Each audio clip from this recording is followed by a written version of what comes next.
minutes and talk about reversing desertification, the transformation of grasslands into deserts, and how to go ahead and reverse that. We act consistent with our beliefs, and typically when those actions don't produce the expected results, our typical response is to try doing the same thing even harder.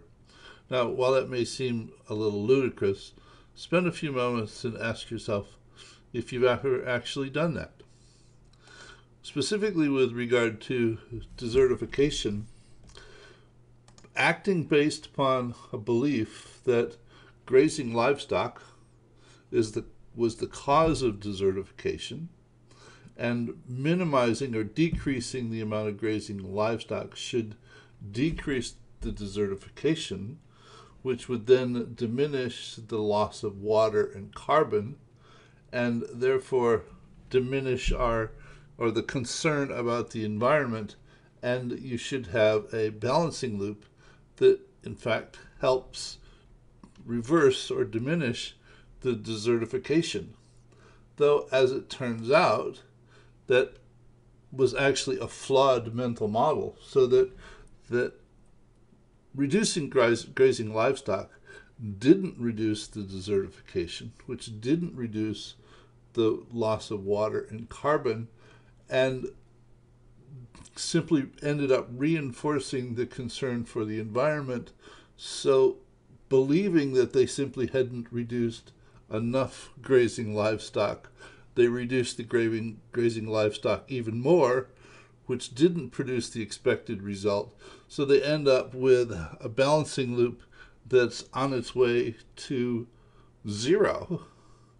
And historically, they actually ended up, based upon this flawed mental model, they actually, over a number of years, shot 40,000 elephants in Africa, believing that they were the problem. Not somebody's finest hour.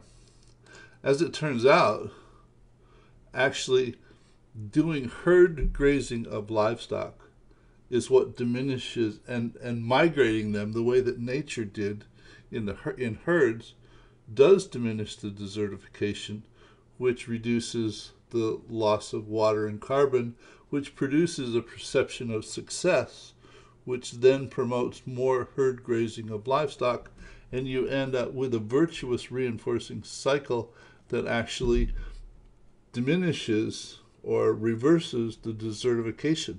Now, this model was constructed based upon Alan Savory's TED Talk, which I highly recommend.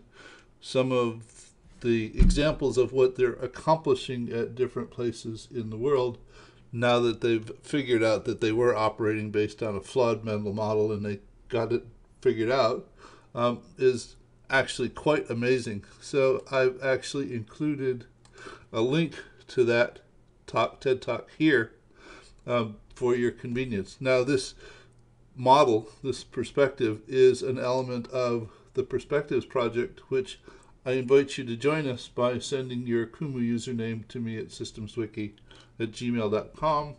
If you don't have a Kumu username, you can get one for free at kumu.io/signup.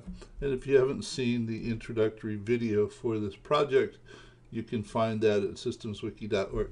And I'll see you in another video soon. Bye.